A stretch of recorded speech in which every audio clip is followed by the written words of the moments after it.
In this episode, we're talking about an anime-inspired RPG where words really hurt. It's Wanderstars. This and more on Indie Game Arcade.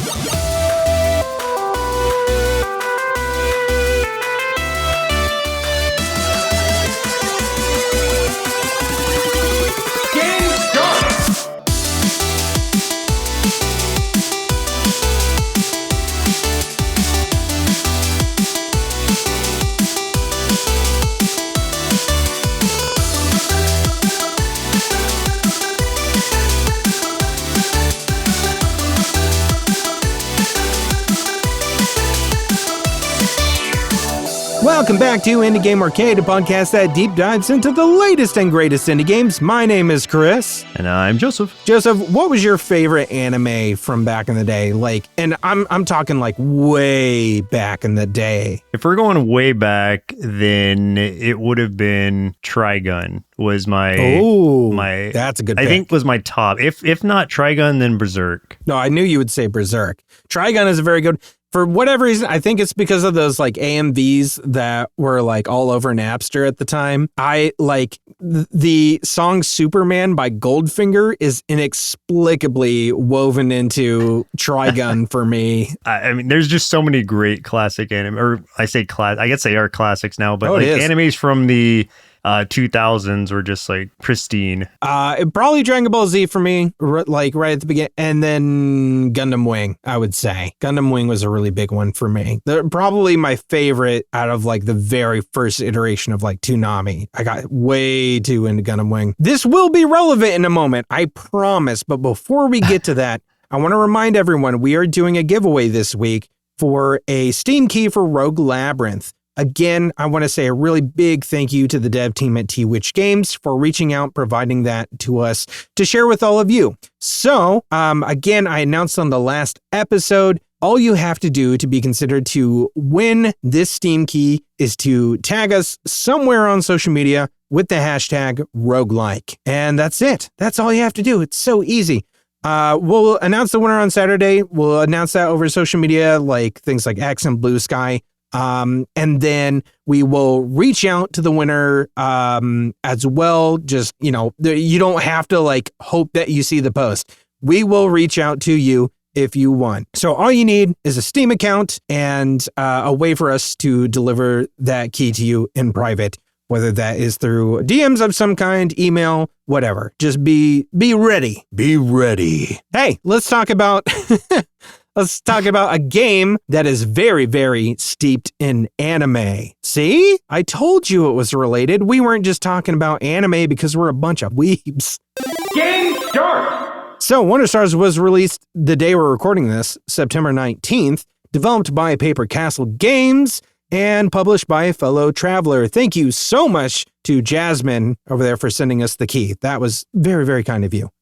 Retails for $24.99, currently on sale, so why not? Go pick that up. This is a turn-based JRPG with roguelike elements set to it, set in an 80s era anime-style world. You see why I was bringing up anime at the beginning? You get it. You play as Ringo, a 14-year-old raised by her martial arts master grandmother and dreams of winning the local martial arts tournament when she gets embroiled into an intergalactic dispute when powerful folks from other planets arrive to take the map piece that's hidden in her cell phone charm. Yep. Wanderstars is inspired by anime the developers grew up watching in the 90s in Venezuela, which is where they're from. So like they specifically named Dragon Ball Z, Cowboy Bebop, Sailor Moon, One Piece, and more. I can see influences from pretty much all of those playing this game. There's a very specific call out to Sailor Moon that I absolutely love, which is I saw a tuxedo mask oh yeah, dude, for sure. Well, and there's this idea too that like if you are familiar with Sailor Moon, there's like that running joke that him in particular, Tuxedo Mask always like calls her Meatball Head, as like a joke. So a lot of characters in this will refer to Ringo as Applehead because of like the way her hair is shaped and stuff, and it's red. And I mean, her head does kind of look like an apple. It even like her cowl thing looks like the apple stem. Yeah, exactly. Yeah. It is great. So I got interested in this game solely based off the aesthetic. I think I brought this up as a game I was looking forward to twice over the last year on this podcast. And that was that was before I even knew like the exact mechanics and how combat was going to work. But the combat is really interesting. It is word-based combat. So the central mechanic of this is basically you are combining words. So think about the words as almost like cards. So there's almost like a deck building sort of aspect to it in that way. So there's like 3 types of words. You got your action words, which are the things that you do, like punch, kick, block, or item, which allows you to use an item that you might have.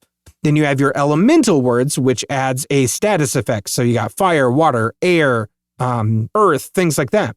And then you have modifier words, fast, super, huge, swift, to modify how that action behaves. You only have like so many slots during combat to equip so many words per type.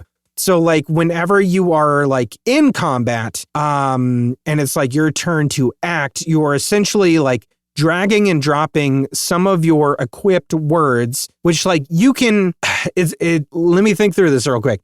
You can have like a big library of words, right? Like you are going to go through this game, you're going to collect a lot of words, but you can only equip so many that you can use in battle. So it like limits you in that way. So then when you are like fighting, you are then dragging and dropping those into your attack slot, of which, let's say, just for giggles and simplicity, you have 6 at the moment. So you can use like 1 action word, and you would be able to use 1 elemental word, and then you would be able to fill the rest with modifier words. Now, some of those modifier words and stuff like that might take up multiple slots if they are like more powerful. For example, like there is one, I think, let's say consecutive is one, where if you use consecutive, then you're going to do whatever like action you're going to do, like punch or whatever, or if you say throw fire in there, you're going to do that fire punch multiple times, so it makes sense. Consecutive fire punch. So it's like you're kind of building this chain of things almost in the way of like an anime character would like yell it out loud or something, which is like fits the theme so well. And it is such an interesting way to go about combat and also make for a huge amount of experimentation, because like there are over 200 words that you can collect. So when you think about like with there being 200 words and how many slots there are that you can fill up, the amount of combinations is insane. It's almost limitless. I do conceptually, like, I love that idea. I think that's brilliant. I don't know that it's ever been done, at least in video game format before, in this way. Absolutely fits the theme. It's something that like I can like, even just like thinking about it, I can already imagine like how those things are being delivered in anime format of like just shouting out your attack before you do it. That is like classic anime. And right? To gamify that is just genius. And it's like, how has no one done this before? Exactly. So I'm glad that someone finally did. It reminds me also of Epic Spell Wars, the card game. Yeah. Where you are combining different, you have your wizard and then your modifier and then your spell. Those 3 are attached where it's like Sir Lutzor's Mysterious Power Vortex. And it's like 3 different cards, but you're chaining them all together. And they have like the visuals go together in such a way too. So I just love that like unique combination of things. And in that game, the Epic Spell Wars, it's a card game, but you're encouraged to actually say these out loud. If you're playing it right, you're going to say your spell out loud and with some gumption to it. So I just love that like that is actually a mechanic in this game. Yeah, it's super neat. It's so fun. And there are like some limitations and stuff too that like kind of help keep you grounded and stuff. So like one of the things is spirit is like one of the resources that limits how many words or how complex your attacks can be in a turn. So when I was talking before about how you have like, let's say 6 slots or something that you can slip your words into, That's because you have like, that's how much spirit you have available at the time. You can't like always throw giant combos and stuff like that. You have to manage spirit. And then on top of that, the words themselves also have cooldowns. So you have to kind of decide whether you want to use like simpler, attacks or more powerful strikes based on like those cooldowns and stuff. So like, if you know that creating, let's say, when I was talking earlier about like consecutive fire punch or something like that, that means you'll do like 2 fire punches or something, but maybe consecutive has like a 3-round cooldown. So it's like, okay, I'm not going to be able to do that every time. So there is a lot of give and take to it, which one, all of this adds way more strategy to the gameplay, which I absolutely love. And 2, it makes it a lot more fair. So it's not like you can go in and just steamroll everything and do the same thing over again. Enemies will have elemental strengths and weaknesses both. So like they will always have like some type of damage that they specialize in and some sort of elemental weakness to them. Like really early on, you go up against like these crab guys that are pretty weak to fire. Fire is like the very first elemental word that you get starting out. So that makes sense. That's how you're kind of learning the ropes of everything. So if you find out the the perfect weakness to like these, let's say this crab guy, Blue or Gray Joe, I think is one of the guys. And it's like a specific combo. It's like maybe fire jab or something. So that finding that weakness, using it against them, and there's nothing that's going to save that weakness. Like you're not going to remember it or have it like jotted down in like a menu or something. It's one of those things that you got to remember, right? Like any great JRPG. If you use that, it's going to give you a spirit point back. So that's great. Because again, like if you want to use an item or something, you also have to drag like the word item up into your slot. So let's say like you're low on health or something, but you're like, oh man, I can't afford to not damage this guy. If you know the weakness, you could do that, exploit that, get like one of those, just, one spirit point redeemed because you used that weakness. So you only have one word that you can use. You throw item in there, you use item, you use that to eat something that heals you back up to full. So again, there's just so much like nuance, so many different things that you can do with this. And like even that, like there's so many other things that you can do to experiment with that. When you first start out, like you can only hold one extra spirit at a time. So like if it gets refunded, like you can't get more than just one after you spent like your initial amount. That's like one of those stats that I think you can raise like later on in the game. So there's like a lot more that you can do as you like level up and stuff.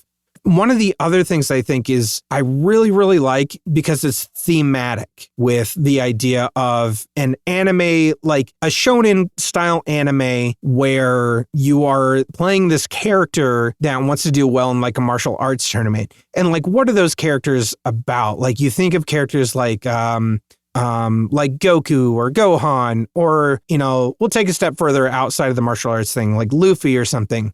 They're always about honor, right? It's like a core part of like that style of anime is like having a code of honor of some kind. So that is also something that's really essential here too. So if you, instead of completely knocking out your enemy, you can get them like down to a certain threshold of health that they will kind of like, not all of them, but they will most of them will at some point kind of give up in a way. They'll like their animation pose will like change. They might even put a little flag up or something. If you don't attack them again, and instead you can then hit this little button that says peace out and you just leave, you could get something that's called a pep up. So it's like, oh, they're impressed with you for showing honor. These are like these equipable bonuses that one will give you some sort of modifier for your character. In addition, they will always almost come with like an extra word. Sometimes it's like a word that you've already got. Sometimes it is a brand new word that you didn't have before, like wide, which is like one of the ones that I got. Wide lets you, if you throw that one in, you get to attack every mob on the screen instead of just, focusing on one. One of the like things that's nice about getting more of the same word, so like 2 kicks or something like that. So like if kicks are powerful and do 2 damage or something, then like you can put both of those in kind of like, equip both of them. And if one's on cooldown and you are going up against an enemy is weak to kick, while that one's on cooldown, you just use the other kick. So it's not bad to actually like choose something that gives you like multiple of the same word. So yeah, there's so much to this game, man. So it's run based also, I assume, since it's a roguelike or roguelite. It's not exactly roguelike. It just has a few roguelite elements to it, in that you are choosing paths. And there is some backtracking that you can do, but there are certain parts where you do have to choose like a certain path in some areas. And once you choose that path, that is like what you get, and get whatever stat that modifies your character, whether that's if you were to lose, would you start over? No, you will not start completely over, but you will start from the last time your character had 100% HP. So interesting. Depending, that could be from the very beginning, depending on how you've done. But basically that's so how it's roguelike in that sense. Okay. Yes. So like that's why I said there's like some roguelite elements to it, but it is not a roguelite. They just kind of borrow a few things. But the main game is broken into like 10 chapters. Each chapter is between an hour and hour and a half. So like it is a big game, honestly. You are also meeting allies that join your party, and when they join you, you get access to more words that are associated with them. Like the first character that you're going to get is Wolf, who has Claw and Bleed. Those will do exactly what you think they are. You can get stackable bleed damage, which is great. If you equip his words to, your little pool of attack words that you can have, then he will show up in the attack animation instead of your character. Like she will do all the other stuff, but every time you use like Claw, it'll be him that pops up and does the attack, which is really cool. I just love that variability. And I mean, you've been looking at like the trailers, you've been looking at the art. It's all top notch, man. It looks fantastic. The sound and music are just as good. But the character designs and animation are where it's at. That is the best.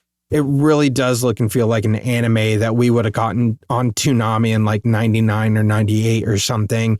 And like playing this, like I wanted this to be an anime. Thankfully, there's a bunch of like little cutscenes and stuff, and thankfully they're not too long. But like seeing the cutscenes, and there's also like a lot of dialogue exchanges and stuff. But it makes you feel like you are tuned in to like watching an anime on Toonami from back in the day. And you are getting to not only experience it, but you are an active part of this really, really good anime series. And like, that is exactly the kind of vibe I was hoping to get from this game. And it is 100% what they deliver. My only criticism, I would say, is that at least in the beginning, because I haven't gotten super, super far past like the first big battle, the first big boss, I would say, which I don't want to spoil what it is because it's kind of a fun surprise.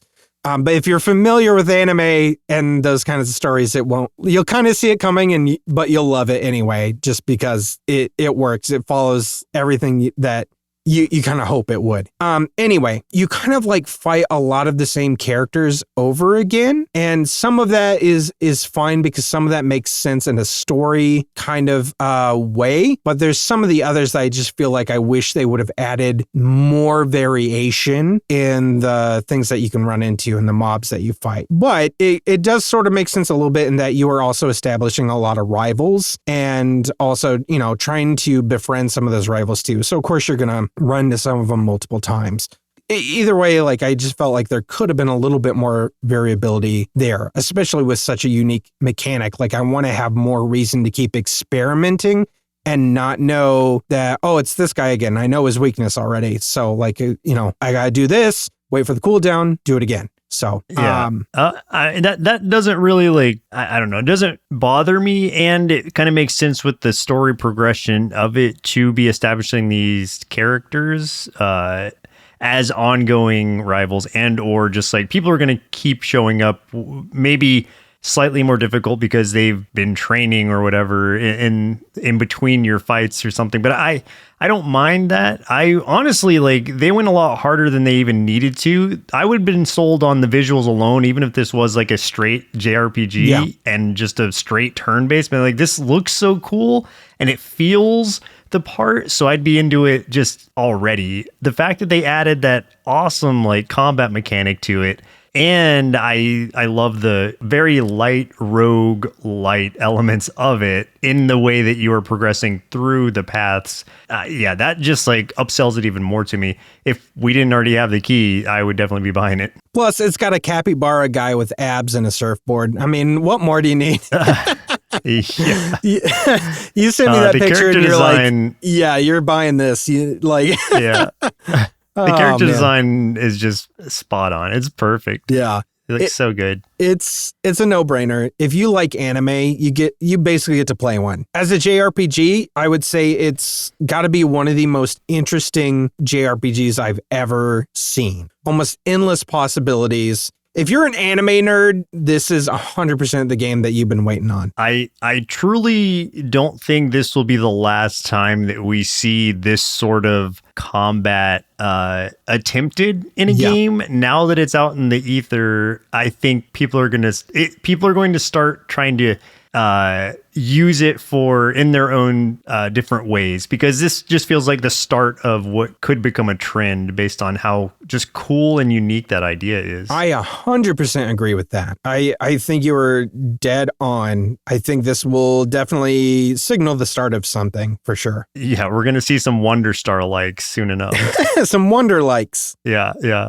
Power up! Hey, if you're enjoying this episode so far, do us a favor, throw us a like, a follow, share the episode or the podcast with folks who love indie games so we can get more of these game recommendations out there and support indie game devs.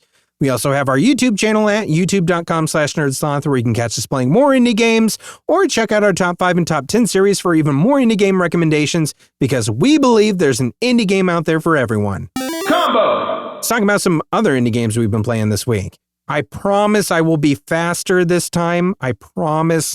Let me talk about Goblin Cleanup. So you've played Viscera Cleanup. You remember that one? And then they also had like the Santa's Rampage one back in the day. Oh, yeah. So this game is very much a twist on that kind of formula.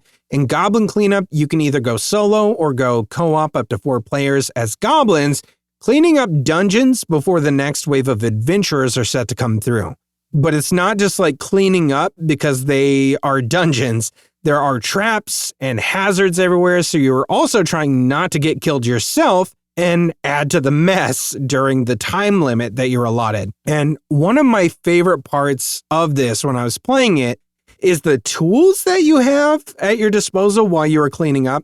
So like to clean up blood, you have like this pitchfork and you impale slimes on the end of it, and then that's your mop. And that is so funny to me. And once those slimes are full of blood and then they die of blood poisoning, you feed that and any body parts you find lying around to a mimic, taking the form of, one of the treasure chests and stuff, which you also need to carry around the dungeons as you clean. However, if you get too close to the front of the mimic, that's going to eat you too, which may have happened to me quite a few times, more than I would care to admit. There's lots of different environments with different stages to each one. It's super gory. It's very funny. I can only imagine the chaos of getting a group in there together. Full game isn't out just yet. This was the early access release, which came out on September 18th from Chrysalu Games. Retails for $19.99, but there are some great bundles with other fantastic co-op games like Overcooked or Moving Out, or the next game I'm going to talk about real quick, which is Sushi Ben. So Sushi Ben is an interactive slice of life anime adventure with a cel-shaded graphics kind of style where you are trying to save a sushi bar in a tiny town from some cutthroat land sharks that have been buying up all the property and causing problems for the people that live there.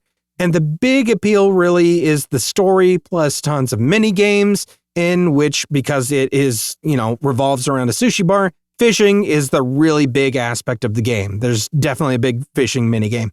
Looks absolutely gorgeous. It's super charming, has really good humor, and it's fully voice acted. And on that note, listen, Big Brain Studios, I will not hold it against you for not choosing me for either of the roles I auditioned for, so long as you put me in your next game. I'm holding you to that because you hurt me oh so deeply. So deeply. They released on September 17th, retails for $11.99, and the bundle together with Goblin Cleanup is $28.78.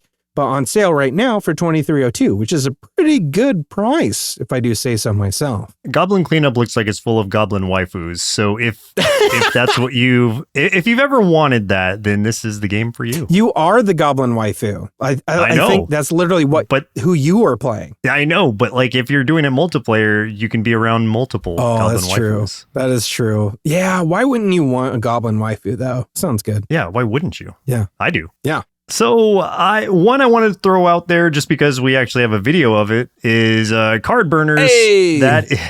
Man. Okay, so Cardburners is an action I guess card game, board game-esque. So the idea of it is you're basically playing, I don't really know what kind of card game to compare it to. I'm not familiar enough with a lot of card games. But what you're doing is it's like war, facing off against a computer to start with. I guess semi-war-esque, but you have different abilities to do either damage to your enemy, heal you, or heal your enemy, damage you, or various other things. There's bombs. It's drawing these cards for you at the rate of, at least starting out, about 60 cards per minute or 1 card per second. So you're just very quickly drawing cards. When you reach 10 or when you reach more than 10 cards, they start to burn, and they all have burn effects too that are they can either be detrimental to you or heal you or do nothing. So you have to be keeping an eye on not only cards that you're using, but the cards that you're not using if you're stockpiling too fast. And in addition to that, the enemy can also add more cards to your hand, so force burn things off, and add bombs into your hand. And if bombs burn, they will do 10 damage to you. You only start out with 99 health, so 10 damage is a significant amount. And it really adds up, especially if bombs just continue getting added to your hand. But you can do the same to the enemy as well. So it is a very fast, chaotic card game that I when I first started playing it, I was very, very, very in over my head. And I was like, there's no way I'm going to ever get this. This is way too fast for me. But then once I got it, once I understood it or started understanding it, I was like, it just felt like I was in tune with something I had never really thought that I would be, because, I'm not great at playing really fast paced games like that usually, because that's, my brain just doesn't move that fast. I don't have great processing speed up there. So I didn't ever think I'd be decent enough at this to even play through the demo. But once I got really into it and started doing well, it just feels real good. And you're keeping an eye on so many different things at once. You're multitasking in a way that I didn't even realize I could do, but it almost feels to me like a good brain training tool to myself to really help me, to really help me process things quicker if I just kept playing it. So I would use this not only as a fun game to play, but also as a way to kind of get my brain really, really running, because it is just so fast paced and so satisfying when you win. And once you really get into a groove of it and you're just clicking, you really start to see these cards. You see the visuals of them and you're like, I know exactly what this card is. I don't even have to think about it. I can just almost go on to autopilot, because I know exactly what this color of card is, what this is going to do if I click it or if I don't. And it just becomes a second nature to you. And that that's the reason I like to play Souls-like games, is just because they're so challenging that once I get into the groove, it's just a really satisfying outcome when you actually beat a boss or something like that. And this is the same thing, or the same feeling for me, where it's that high challenge level makes it where it feels like victories are really earned. And I've only played the demo of it. I beat like all the characters in the demo, and we have a video of that up on our YouTube. Yeah. But also, like, now I really want to actually play through more of it. And there is like a versus mode too, which I think might be one of the selling points of it for a lot of people. Like, so you can play online against other people, and that's where it might really start to get competitive, and there will be like a hopefully pretty great like multiplayer scene to it.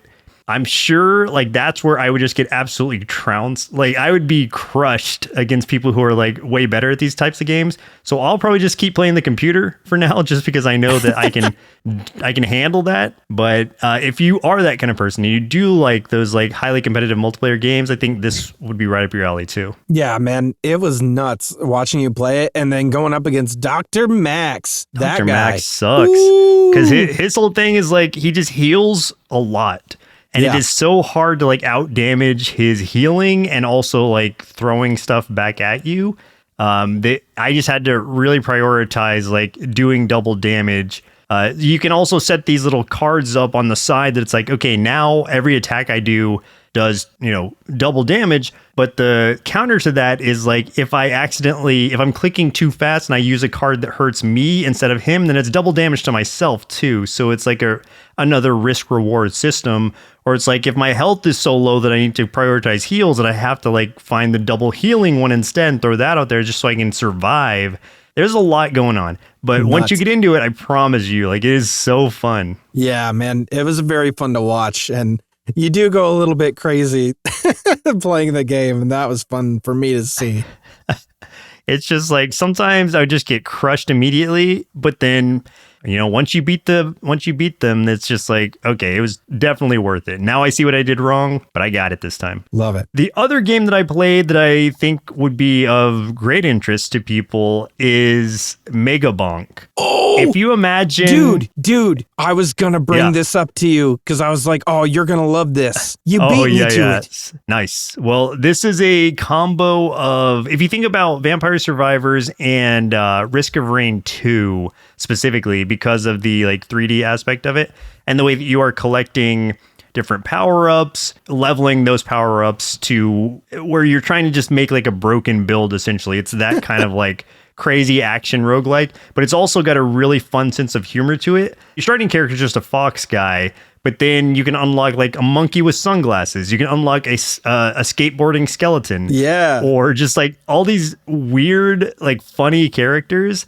But the actual like combat or like the gameplay mechanic to it is just really fun. And it seems challenging enough to where it's like, okay, like it doesn't feel like I can just completely like crush my way through this entire thing or beat the game on my first try kind of deal.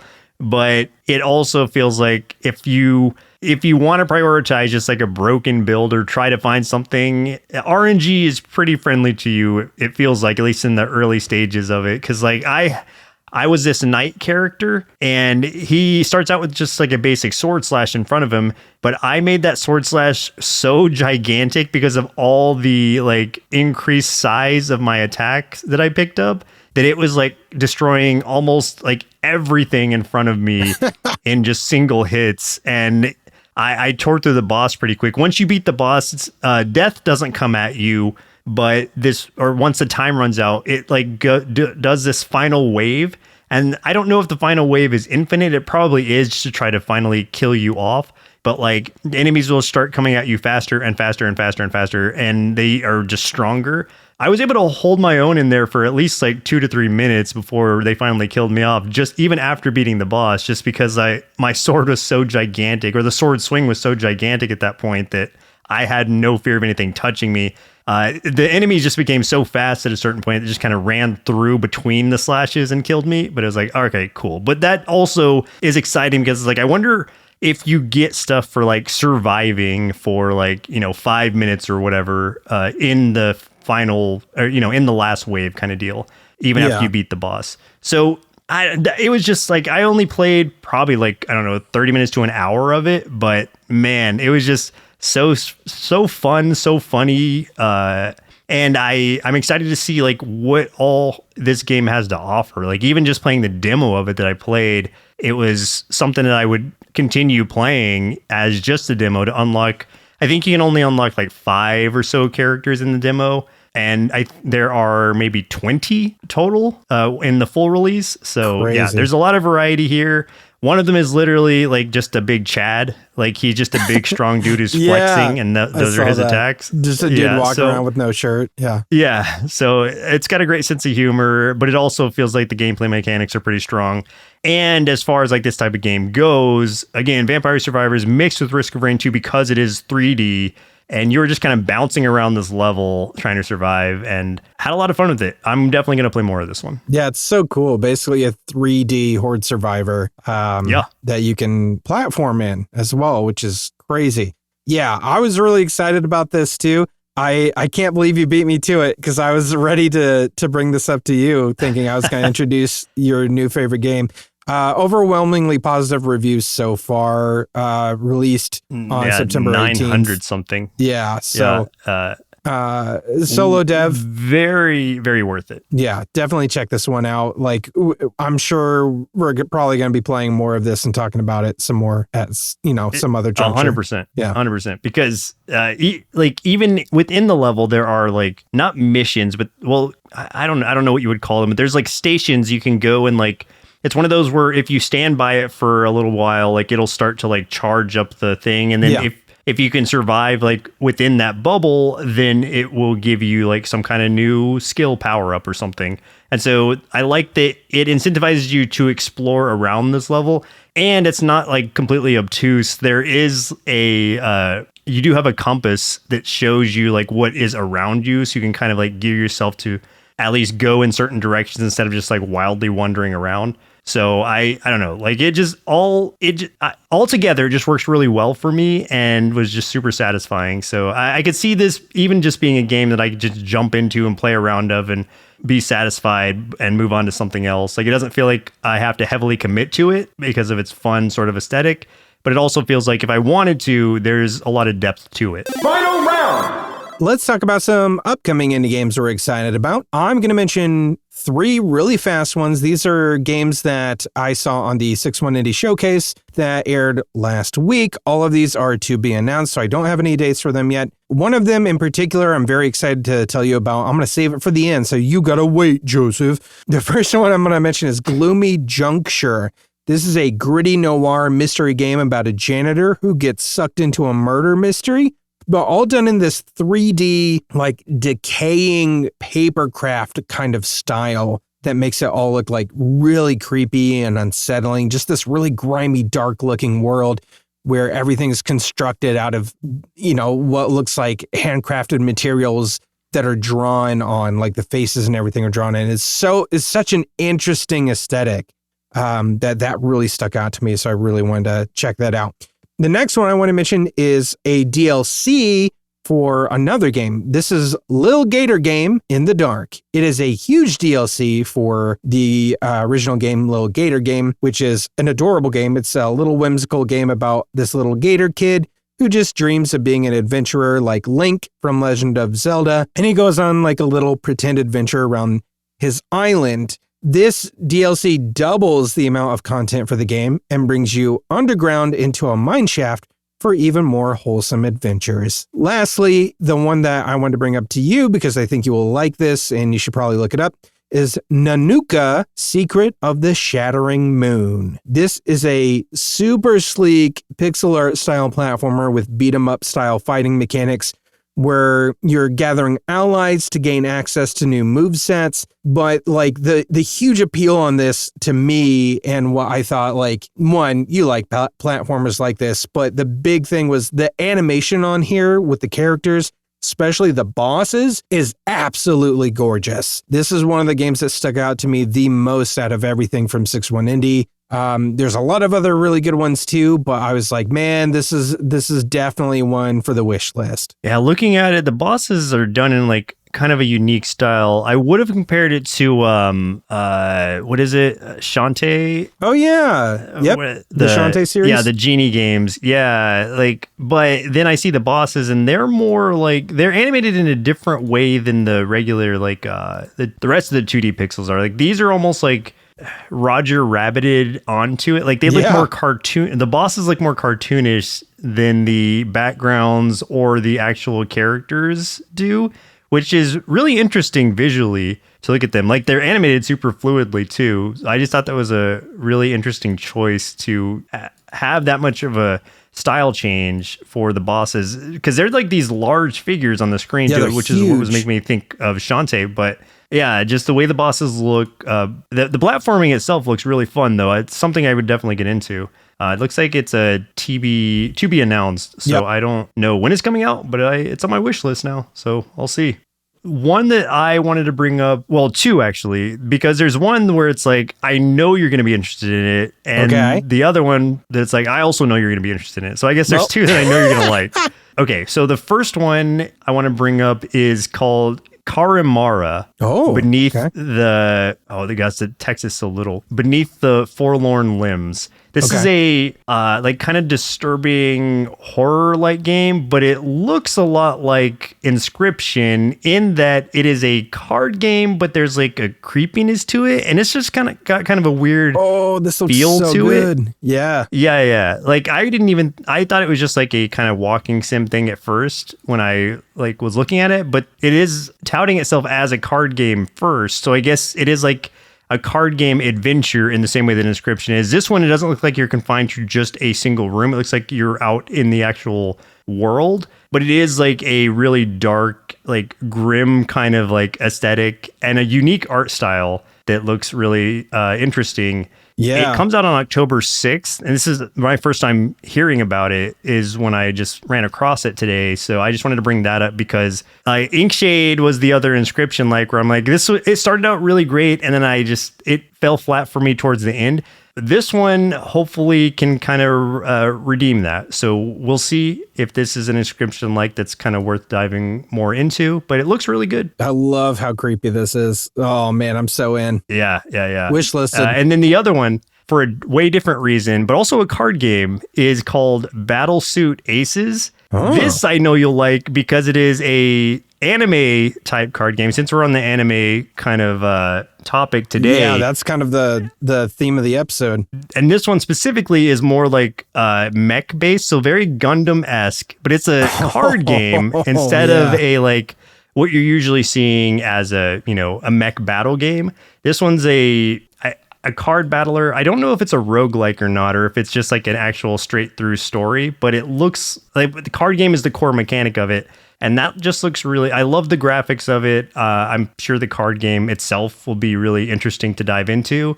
And it just looks cool. I don't know a whole lot about it, but it looks like something that would be right up your alley. Oh, these are the people that made Battle Chef Brigade, which is... I never got to play it, but that game looked really, really interesting to me too. I didn't either, but I have seen that game, and that like visually, that game looks amazing. Yeah, and I can definitely tell, like looking at the visuals of this game, man. Yeah, they definitely have nailed that very clean anime kind of aesthetic to it. Yeah, this looks good. This is October 7th. Okay. Yeah. All right, so fine. Early October is September already. Because we didn't even mention Hades 2's full release. I didn't know how to pluralize that. Hades 2 has its 1.0 coming out. Yeah. And that's like this week. I think it's the 25th or something of September. Right. So that's going to take up a huge amount of my time, I'm sure. But so end of September, moving into October, indie games are just like killing it. And I love where we're at right now. It's been one of the best years for gaming, I think. It was this year. Best and worst for my wallet. Yeah. Oh God, Absalom is coming out too. And Absalom is one that I played in Steam Next Fest, the last one. It was awesome. So that one's coming out on October 9th. Man. Yeah. Oh boy. I'm going to be playing a lot of games in October. That's one I've been looking forward to trying out too, is Absalom. I never got a chance to try it. So yeah, it was so good. Oh man, this has been such a good year, and it's just going to keep getting better. I can tell. I got a feeling. Game over. Hey, if you had a good time listening to this episode, except for that last part where I sang, stick around for the bumper to learn how you can help support the show and all the things we do here at Nerd Sloth Creative. You can also check the show notes for our link tree, which will take you to our social media, Discord, merch store, and tons of other cool stuff. Get in touch with us, let us know what indie games you're playing, and help us elevate these games so we can help support indie game devs. And don't forget about the giveaway for Rogue Labyrinth. Tag us in social media with the hashtag roguelike. We're going to be announcing that winner on Saturday, September 27th. So make sure you do it and don't miss out on your chance. But that's game over for us. My name's Chris. I'm Joseph. And we'll continue on the next episode. Continue. Indie Game Arcade is recorded and produced by Nerd Sloth Creative. If you're looking for more gaming content, head over to youtube.com/nerdsloth for indie game let's plays and recommendations. If you'd like to support the show, head over to patreon.com/nerdsloth, where you can select a pledge and receive access to hundreds of hours of bonus content from everything at Nerd Sloth Creative. If you're an indie game developer and would like us to review your game or explore other opportunities, send an email to nerdslothcreative@gmail.com with the subject line Indie Game Arcade. Thanks for listening, and keep supporting indie game devs.